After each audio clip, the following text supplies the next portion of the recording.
I'm here with Rafael Balboa. Rafael, thank you so much for taking a few minutes to speak with me today. My pleasure, Carie. Thanks for the invitation. I'm very glad to be sharing here with you. So Rafael, can you tell us exactly where you are now and how the recent events surrounding the COVID-19 virus have affected the structure of your life and your work? Mm-hmm. Yeah, well, I'm based in Tokyo. I've been based in Japan for 15 years, but I'm very much like Kisho Kurokawa was saying, like this. He was classifying not only as Homo sapiens but Homo movens. So I am a Homo movens, a person who moves a lot. I'm frequently a guest professor in France. My practice is very international. My partner is also in Europe. My practice it's in different places, so that makes me travel and move a lot. Actually, I was in China just in January, just the first week of January. So after 3 weeks, that's when everything started there. But I somehow just pass. I barely passed the the threshold, and I'm safe. So basically, now confined as everyone in Tokyo. So I would start saying well, I remember this quotation in Latin which says "unde malum," which means where does evil comes from. No? It's a quote that they use for in theology, but it's somehow the moment that we are seeing. It's just obviously unprecedented, but it also makes you restate absolutely everything that is around you. I think it's all about interrelationships. Now you're starting to see the thread that connects the constellation of things and events that are around you and not even around you, no? So somehow this magic thread now it's becoming visible, and it's very fascinating. I mean, as much as we have a lot of things to complain with this situation, I think there's also some things that we can learn from. So, for example, in Japanese, the word crisis, it has two ideograms or Chinese characters as we use here. It's the first kanji, well, it's read Kiki, K-I-K-I. The first kanji stands for danger, but the second kanji or ideogram stands for opportunity. So basically, crisis in Japanese involves the two sides of the story, the yin and the yang. No, like you can feed the side of danger that you perceive in the things, or you can feed the other side, which is more about the opportunities that can happen with this event. So that's a beautiful metaphor for me. That even when there's this unde malum, where is this evil thing coming from? You can always find opportunities. So that's how I think I have been approaching this moment. So as I was saying, I have a lot of interaction with colleagues in other places. So I'm used to have meetings online. It's basically not very different for me in that aspect. With my students, it changed a little because now I'm teaching at the University of Keio.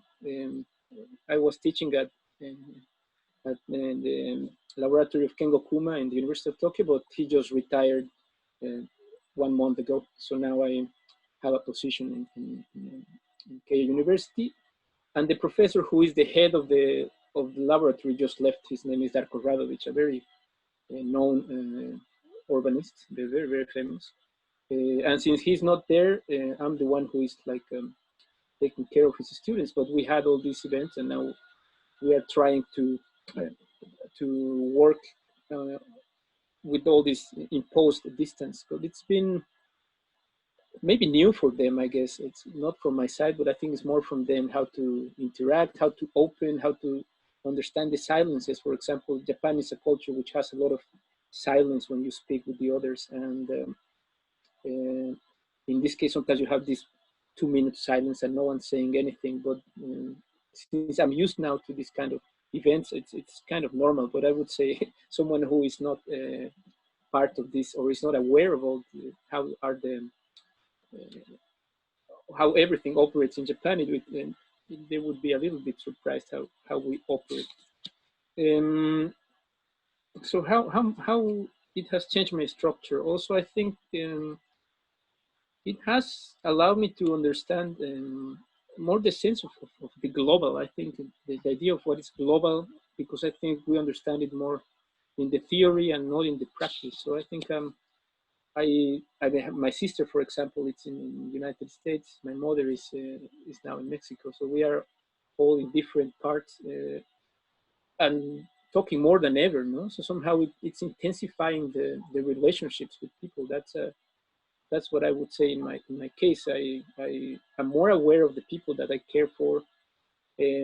Somehow I try to be less architect these days and being more person. Basically, I see myself more as a citizen, I guess.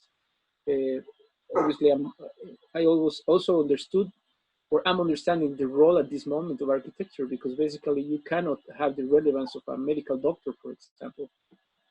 So that makes you question what is the role of an architect at this moment? What can you do? I mean, confined in your house, I think uh, one of the opportunities is precisely when you work with your, in my case, with the students and the projects we are developing a master plan in Riga, for example, and it's very interesting, of course, to understand places from a distance, but at the same time, it doesn't allow you to go there and see the things. So that part of the limitation of physical movement, it's being a little bit difficult in terms of understanding certain problematics that we have to deal with in some projects. No? Yeah, I actually think that is might be a really good segue into the second question when you're starting to think about the role of the architect really in this Mm. current situation or what it might mean.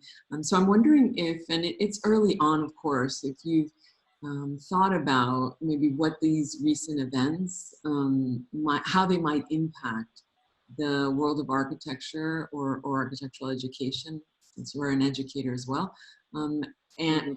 and perhaps what effect they may have on the future design of cities, if any. Mhm. But that's a question that I always have in my mind in general. Like, why is architecture so diminished compared to other disciplines? Where, I mean, people complain that they are not well paid, or that sometimes people don't even know why to hire an architect. Probably in some places they would know, but some others they don't even know well what's the role of the architect. So I think it has to do a lot in the way how we educate the students. I mean, that's probably, I remember when I was a student, the first thing they would put in front of me was the picture of Le Corbusier, and then they would put the picture of Rem Koolhaas, for example. And then you realize that the architect doesn't necessarily need to be that guy who is in the magazines or who is someone at the stage. I mean, I think the architect is the person who is preparing the stage for someone else too. So in that sense, I think I see the architecture more at this moment more as a role that it's supporting uh, other activities and other ways of operating. So it's less protagonistic, I think, architecture for me these days, and I put it more at the level of the humanistics, I would say. Something that, also the fact that architects maybe should be more entrepreneurial. I think that's very interesting. So no one's teaching you to be entrepreneurial in architecture.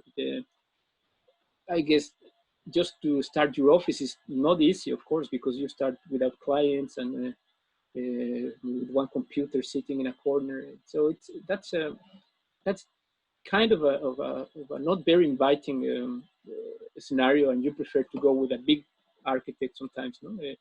I personally think that, for example, now it's when we are going to see what we are made of. I mean, I think it would push people to see how far you can take your ideas, or how you can maybe start to do other things um, in other levels. No, not necessarily, um, as I said, in the side of the protagonistic discipline. No, so in terms of city, it's very interesting, because what is happening in Japan, for example, it's something that makes me think a lot about Japan as a country. First, I was commenting about this. We have a double insularity here in Japan: the insularity that you have as an individual, that you bring with you, with your vision of the world or life bounded by your cultural values and other things. So it was from inside to outside. And here you have the other boundary, which is geographic. So this idea of confinement, it's is very, very relevant in Japan, because I was commenting before when we started that Japan has a certain awareness of what is happening out of Japan, but they never realize what is happening really here in sorry, out of Japan. It's just they see it very far, and I think they are not taking very serious that the issues that especially about the distance of these proxemics, that Edward T. Hall was talking about. I remember about these proxemics. So we have these cultural proxemics, but now we have to put a second distance, which is it's more like for protection. So the way we understand public space than in Western world is very different. So the streets in general, this is before the events that we are having, but the streets in Japan are strictly to walk. They are very very functional. I would say they are not intended to have people stopping for a long time. You don't see people sitting benches, for example. You don't see trash cans, for example, or people walking with their coffee.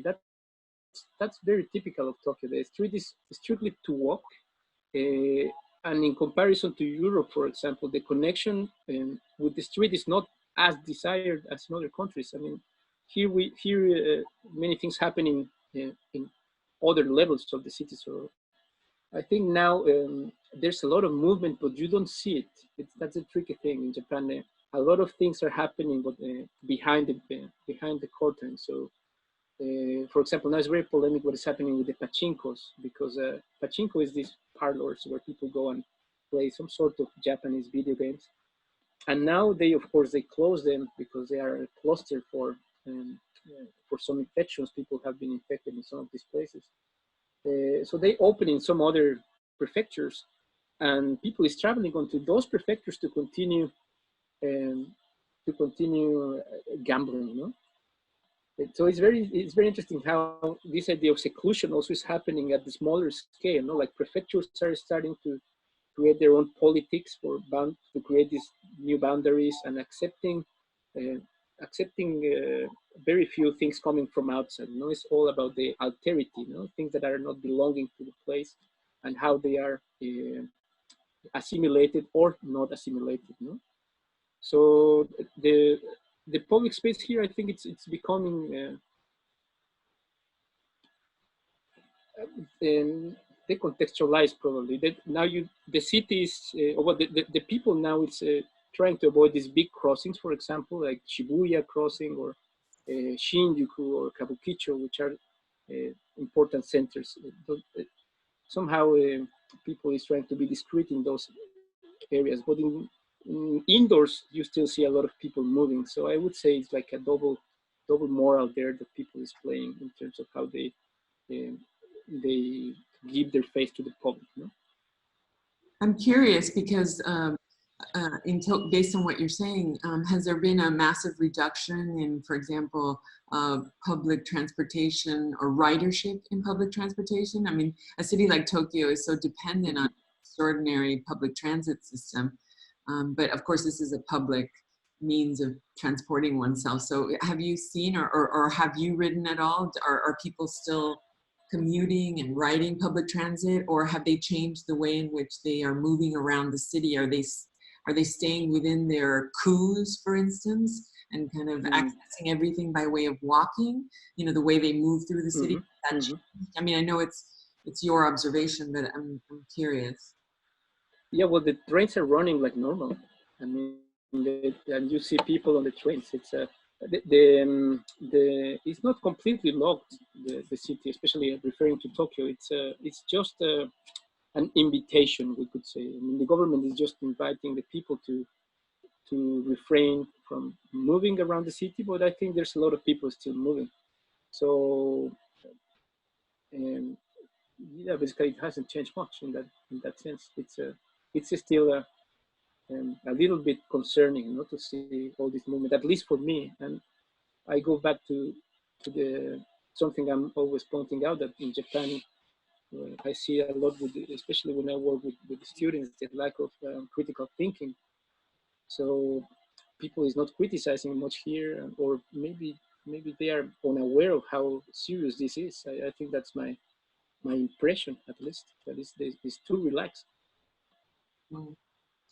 No, Rafael, thank you so much for your insights and your ability to give us a glimpse of what it's like right now, really on the other side of the world, or at least from where I am right now. And there's a great distance between us, but there's a commonness or a shared experience that unites us all at this time. So I'm grateful that you spent a few minutes talking with No, thank you, and it's good to see you, and and to share some of these thoughts. It's always interesting. I'm looking forward to hear other people too yeah, about these kind of situations in other parts of the world. No? yes, indeed.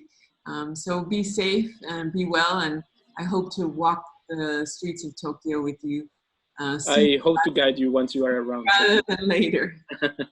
Okay. Thank you, Rafael. Take good care. Bye bye bye.